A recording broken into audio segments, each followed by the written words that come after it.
मित्रों, आज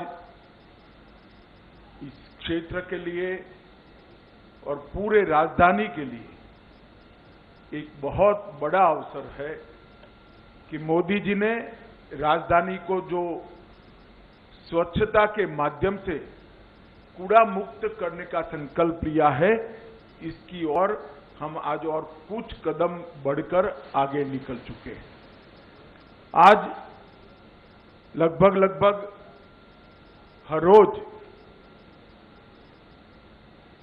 ये संयंत्र के शुरू होने के बाद 7,000 मीट्रिक टन कूड़े के निस्तारण की क्षमता दिल्ली में हो गई और यहां पर आज जो प्लांट शुरू हो रहा है, इससे रोज 2,000 मीट्रिक टन कचरा सेपरेट किया जाएगा, जलाया जाएगा और हरित तरीके से इसका उपयोग किया जाएगा।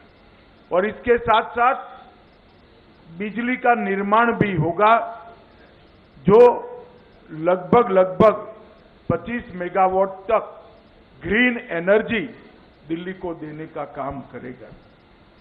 ये बहुत मल्टी डायमेंशनल, मल्टीपर्पज यहां पर आज एक शुरुआत होने जा रही है। सक्सेना जी बता रहे थे कि आने वाले दिनों में और शुरुआत होगी।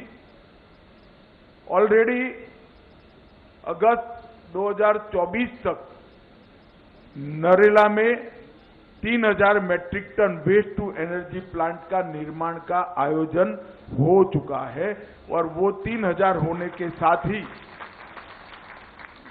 दिल्ली का जो दैनंदिन कचरा आता है, उसके सब कचरे का निस्तारण की भविष्य की योजना। आज कुछ लोगों ने निवेदन किया है कि चुनाव के कारण ये प्लांट का उद्घाटन हो रहा है। अब जिनको समझ नहीं है, भाई इसको क्या समझाए। ये प्लांट का उद्घाटन है, भूमि पूजन नहीं है। और उद्घाटन तब होता है जब 1.5-2 साल पहले इसकी बनाने की शुरुआत होती है। मित्रों, इसके साथ साथ बायो सीएनजी प्लांट ओखला में 300 मीट्रिक टन का, 3 biogas plant 200 metric ton per day वाले, गोयला, नंगली और गोगा डेयरी कॉलोनी में वो भी मार्च 23 तक पूर्ण हो जाएंगे।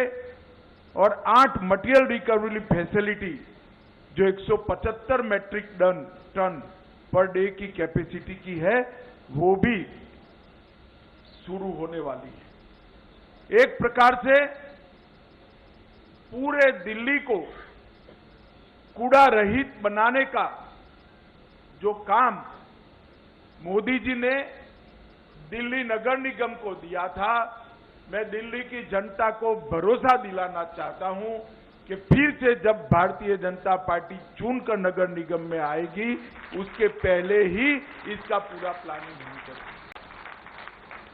मित्रों, शहरों में व्यवस्था आए, सुशासन आए, शहरों की सभी समस्या का निराकरण हो, इस दृष्टि से 2014 से मोदी जी ने अर्बन पॉलिसी जो बनाई है, इसके कारण आज पूरे भारत के शहर बदल रहे हैं। 3 हिस्सों में मोदी जी ने शहरी विकास नीति को बांटा है। एक तो शहरों को अप टू डेट बनाना, इसके लिए smart city mission, e governance, integrated command and control system और सीसीटीवी कैमरों का जाल। दूसरा, शहरों में भौतिक बुनियादी ढांचे का कायाकल्प कर उसको आधुनिक बनाना। इसके लिए अमृत मिशन, रेरा का कानून, 25 से ज्यादा शहरों में मेट्रो का जाला बुनना और अब इलेक्ट्रिक बसेस देने का काम भी भारतीय जनता पार्टी की नरेंद्र मोदी सरकार कर रही है। और इसका तीसरा हिस्सा है शहरों की स्वच्छता शहरों को स्वच्छ बनाना, शहरी जनों के और विशेषकर झुग्गी झोपड़ी में रहने वाले सभी नागरिकों के स्वास्थ्य को इसका फायदा पहुंचे। इसके लिए शौचालयों का निर्माण, waste to energy, clean energy के इस प्रकार की कारखाने डालना, सोलर रूफटॉप और एलईडी लाइट इसके माध्यम से हम आगे बढ़ रहे हैं। और इसके साथ साथ प्रधानमंत्री शहरी आवास योजना, पीएम स्वनिधि योजना और डिजिटल लेन देन का बढ़ावा, ये सब को हम आगे बढ़ा रहे हैं। मित्रों, मोदी जी ने स्वच्छता का जो एक अभियान लाल किले की प्राचीर से 2014 में 15 अगस्त को घोषित किया था, 8 साल के अंदर इसके सुंदर परिणाम देश भर में मिलने लगे। अनेक प्रकार के कचरा के ऐसे पहाड़ आज धीरे धीरे अदृश्य हो रहे। कचरे के निस्तारण के लिए अनेक संयंत्र लगाए गए, गटर की व्यवस्थाओं को चुस्त दुरुस्त किया गया है और कचरा का कलेक्शन के लिए भी एक साइंटिफिक नेटवर्क कश्मीर से कन्याकुमारी और आसाम से गुजरात तक हर शहर, हर गांव में बनाने की शुरुआत की। और सिर्फ इतना नहीं किया, आजादी के पहले महात्मा गांधी जी ने इस देश को स्वच्छता का संदेश दिया था, परंतु 70 साल तक सारे लोगों ने महात्मा के इस संदेश को भुला दिया। 2014 में जब मोदी जी प्रधानमंत्री बने, तब उन्होंने स्वच्छता के संदेश को फिर से जमीन पर संस्कार के साथ उतारने का काम किया है। और ये सारे इंफ्रास्ट्रक्चर के साथ साथ स्वच्छता अभियान का आज एक नतीजा है कि आप किसी भी रोड पर जाते हो, चॉकलेट खाकर रैपर अगर डस्टबिन के अंदर नहीं डाला तो साथ में चलता हुआ कोई बच्चा टोक लेगा, अंकल क्या कर रहे हो, कचरे को डस्टबिन में डाल। और सबसे बड़ा काम ये सारे कारखाने बनाना, गटर लाइनें बनाना, ये सारी चीजें तो महत्वपूर्ण है ही, परंतु देश के आने वाली पीढ़ी में स्वच्छता के संस्कार को मोदी जी ने डालने का काम किया है और हम सब में उसको पुनर्जीवित करना। जब तक स्वच्छता जन आंदोलन नहीं बनती, तब तक स्वच्छता का परिणाम नहीं मिल सकता है। मित्रों, मेरे पूर्व तीनों वक्ताओं ने दिल्ली के विकास के लिए मोदी जी ने जो जो चीजें कही है, वो सारी आपके सामने रखी है। मित्रों, और एमसीडी के एकीकरण के बाद मुझे पक्का भरोसा है कि एमसीडी भी ये मोदी जी ने जो इंफ्रास्ट्रक्चर बनाया है, इसके साथ एक ऐसा इकोसिस्टम खड़ा करने में सफल होगी जिससे दुनिया में सबसे श्रेष्ठ राजधानी हमारा दिल्ली बन जाए। इस प्रकार का एक इकोसिस्टम हम बनाए। मित्रों, केजरीवाल जी कई प्रकार के हर रोज प्रेस स्टेटमेंट करते हैं, बड़ी बड़ी एडवर्टाइज देते हैं और उन्होंने ये मान लिया है कि प्रेस के इंटरव्यू से ही विकास होता है।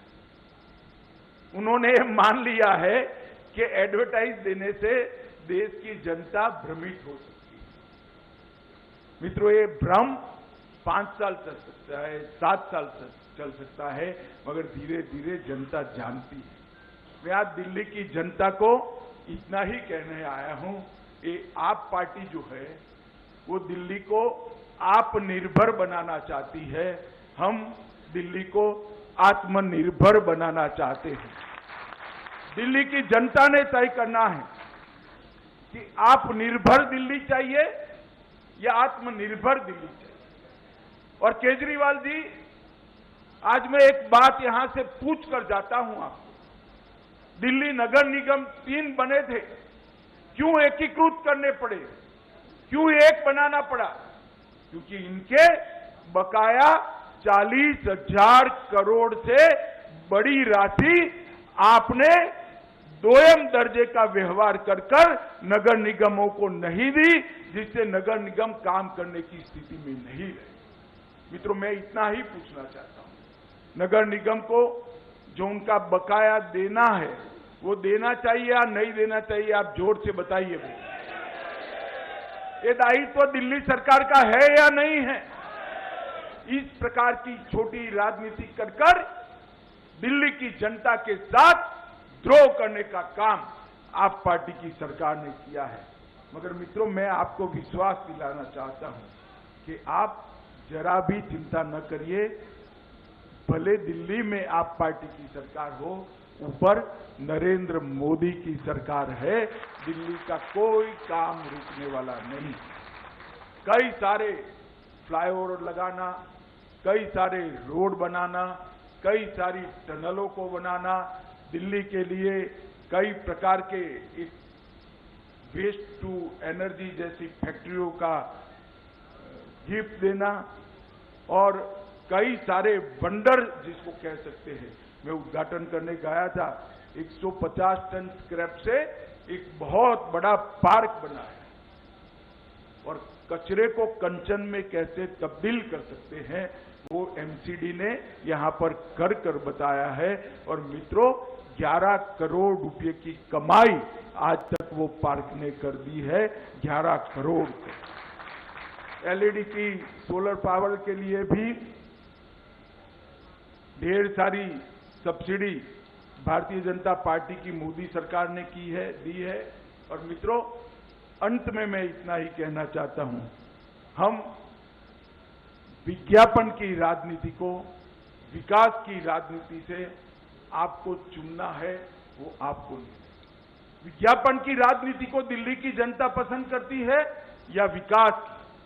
प्रचार की राजनीति को पसंद करती है या परिवर्तन की? और भ्रष्टाचार की राजनीति को पसंद करती है या पारदर्शिता की राजनीति को? ये दिल्ली की जनता ने तय करना है। अभी तो उनको लगता है कि दिल्ली की जनता एमसीडी में जो काम हुआ है इनको हम फंड नहीं देंगे तो दिल्ली की जनता एमसीडी के खिलाफ हो जाएगी। मगर केजरीवाल जी, हम दिल्ली की जनता के घर घर में जाकर ये दिल्ली के एमसीडी को, तीनों म्युनिसिपल कॉरपोरेशन को आपने जो अन्याय किया है, इस बात को हम लेकर जाएंगे और दिल्ली की जनता को ये बताएंगे कि एमसीडी के अंदर भी दिल्ली की ही जनता रहती है। केजरीवाल जी ने जो व्यवहार किया है, इसको लोकतांत्रिक तरीके से जवाब देने का समय आ गया है। मित्रों, आज मैं श्री सक्सेना जी, एमसीडी के कर्ता धर्ता जितने भी यहाँ पर अधिकारी हैं उनको, श्री विधूड़ी जी हमारे सांसद महोदय को, श्री रामवीर विधूड़ी जी को और हमारे प्रदेश अध्यक्ष जी को बहुत बहुत बधाई देता हूं, क्योंकि आज एक बहुत बड़ा कदम दिल्ली को स्वच्छ करने के लिए उठाया गया है।